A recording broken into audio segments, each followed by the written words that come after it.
painting will never be the same. Contrast paint. This stuff is sorcery in a bottle. Whatever.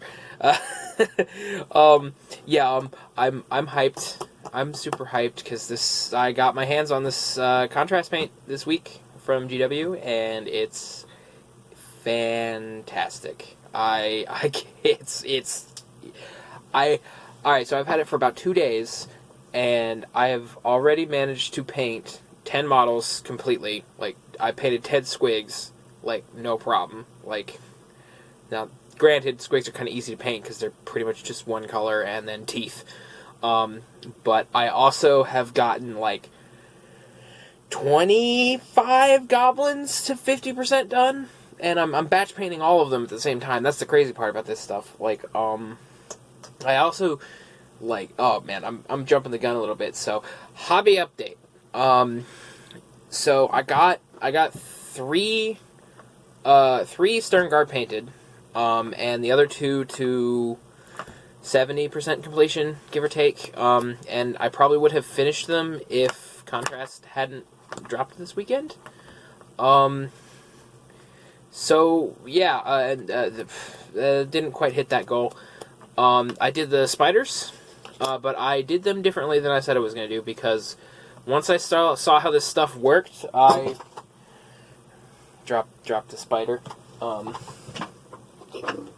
Anyway, once I saw how this stuff worked, I was like, I bet I can do the thing that's in my head with this stuff and make it look better. And I think I was right. Now, these aren't finished, because I need to do some dry brushing on them, but like I did a bunch of spray painting this week, and on all my Gloomspite Gits stuff, and I was doing Zenithal highlights with the spray can and Xandri dust. I did that on pretty much everything, and I'm not sure it's really gonna shine through all that well. Like, on some things you can kind of notice it. On the Squigs, I think you can kind of maybe notice if you're really paying attention for it. It makes a little bit of a difference. But not a whole lot, so I may change that up and just go straight with Wraithbone later. Or maybe straight to Xandri Dust, because this stuff does actually work pretty well on Xandri Dust, as long as you're not trying to do the, like, really bright colors. Like, I doubt the white works. The white contrast paint will work all that well over Xandri Dust. But man, this stuff is cool. This stuff is so cool. I'm doing, I painted, one Goblin as a test case. I was doing 6 to just kind of mess around with how I was going to do it, and then when I picked the one I really wanted, I went and finished it. And this stuff is just crazy good. Like, it's not going to show up in this video too well, and unfortunately I don't think it will show up too great in the photos. I need to figure out, like, I need to bring down the lighting intensity in my photo booth a little bit, but I did, like, a really subtle purple tint to this Night Goblin cloak. Like, there's so much you can do with, like, throwing in medium with it and really, like, layering it up. The way I'm doing these Goblins right now is I do the Xandri Dust Zenithal Prime, and then I do the purple one. I think it's called Shaiish Purple. Yeah. I do Shaiish Purple, and then I do a dry brush of Demonette Hide and Slanesh Gray, and then I use like it's like a 2-to-1 / kind of 3-to-1 depending on how it lays out. I've got it pre-bottled, but I think I needed to change my ratio up a little bit. But and of the black contrast paint. And it really, like, it's so cool. I'm not sure I'm doing it justice, but, like, this stuff gets you some really, really neat effects really, really quick. And even just, like, I mean, for really basic stuff, too, like, I mean, if you paint your model, you know, prime it this and do 3 colors, you're still going to have a really nice, like, just nice-looking thing you can drop down with pretty much no effort. And if you know what you're doing, if you know some different hobby tips and tricks when it comes to painting, you can do some really cool stuff with this. It's not as precise as far as I can tell. Like the way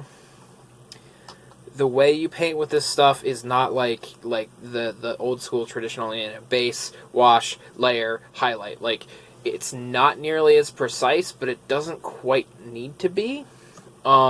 Just depending on what you're doing. Like I think for a lot of things, like especially like fleshy stuff, this stuff is going to be great on demon armies. I've never painted demons myself because I don't play them, but looking at how those models work and how this paint works, like you could draw, like you could paint like 60 plague bearers or something, or like 40 bloodletters or what. You could paint a horde of this stuff in a weekend. Like a lot of it is waiting for stuff to dry. But while you're waiting for stuff to dry, you can just keep doing other things. Like that's kind of what I've been doing. It's like I've gotten all of the cloaks on like 20 goblins finished, like completely done. And then I'm just going to go do the skin, and then I'm going to do the bows, and then weapons, and they'll probably be done. And ready to get based, get texture paint on the bases and stuff. Also for the hobby update, I didn't open up that Celestine package. I got too distracted. I was just like, you know what? Not yet. Like, let's play with this stuff, and then we'll see. But yeah, like, it's cool stuff. Yeah, so this is going to be a pretty short video this week, I think. So, hobby goals for this week. Go nuts on Gloomspite Gits. Like, that's all I'm doing. I'm just going to paint as much as I can. I joined a Path to Glory campaign, and I think the goal is going to try to be get my starting warband painted by Thursday, which might be a steep goal, but I've already got half the Squigs. Like I've got 10 Squigs painted already, and I need 20, and I need 15 Stabbas and 5 Fanatics and my general and 3 Gobapalooza characters, and I might be able to do it. I think I might could do it. Yeah. And for the Eternal Crusade this week, we're gonna finish those Sternguard. Like that has to get done. I'll probably do that towards the end of the weekend. Because man, these Sternguard turned out really nice. Like I've got pictures of them up on my Instagram account, and they're the best Templars I've ever painted. Like I did severely underestimate just how involved like painting these guys were going to be, because there's a lot of detail on them, but I did object source lighting on their plasma guns. This guy, the one I'm holding, has a lantern that I did some OSL on. You could maybe kind of make it out on this greave, and then on the lantern itself. Yeah, these are, man, I'm so excited. Yeah, this is a short video this week. We're only at like 8 minutes. But yeah, I'm just, there's much to do, and time is constantly burning. So I'm keeping this one short and sweet this week. It took most of my time was working on these Templars, so I didn't do a whole lot else this week. But again, I did a wash, and I got 10 Spider Riders or 10 spiders, not the riders. But I basically did a base coat and a wash, and got 10 spiders to 60% done, and it took me 10 minutes. Like, if I do some dry brushing on these guys, and then do just fill in the details, like their eyes and stuff, with a regular old brush, they're done. They're completely done. I got 26 goblins to what I would call 50% done, 60% done.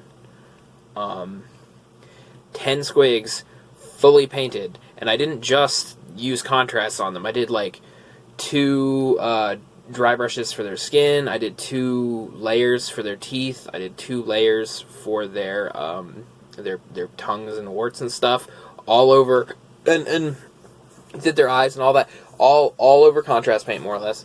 And it's just like, if I had tried to do that this weekend without the contrast paints, I would have lost my mind, because it's it took no time. Like, the great thing about these paints is that they are basically a base coat and a wash, and depending on how you work with it, also a highlight in one application.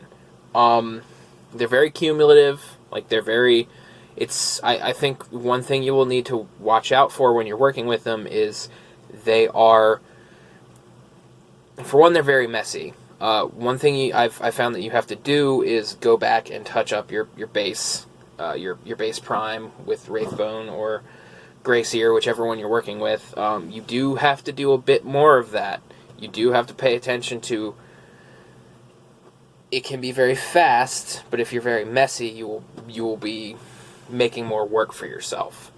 Now, that's not necessarily a bad thing, like, but just something to bear in mind. And I think I said just a second, these colors are cumulative. Like, if you put some down and wait for it to dry and put some more down, it will be even darker.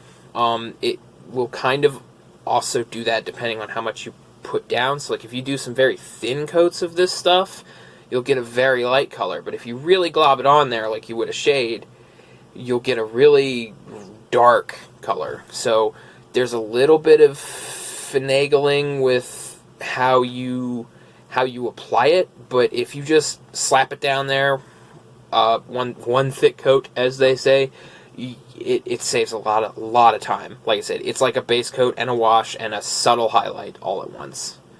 And it's cool stuff. I'm really looking forward to... I have a whole box of Grey Knights with more or less just primer on them here. It was one of my first attempts at using an airbrush, and I think what I'm going to do is just go back and re-prime all of them, and probably try to do some more Zenithal highlight stuff. Like, I'll do it in Gracier and then over top with Wraithbone, or I'll bust out the dry brush and do it as straight white. And really just... There's a lot of potential. There's a lot of potential, and there's a lot of... I think there's a lot of opportunities with dry brushing techniques with these. Like, you can get some really cool stuff really quick and with not a lot of work. Now, it's not gonna it's not gonna replace the old ways, if you will, because you're never gonna get something like these Templars I paint with this stuff, really. Like, you're not gonna get that kind of accuracy. What you can do with this stuff is get to this quicker. Like, I imagine that if you use the black paint and you're trying to do like black armor, you can really glob it down there, let it dry, and then do one highlight, and you might be done. Like, that might be all you have to do. I haven't really played with the white much. That's another thing I think people are going to be really excited about. I've done a little bit with it. That is not going to give you a true white. Now, what it will do is get you really close to it.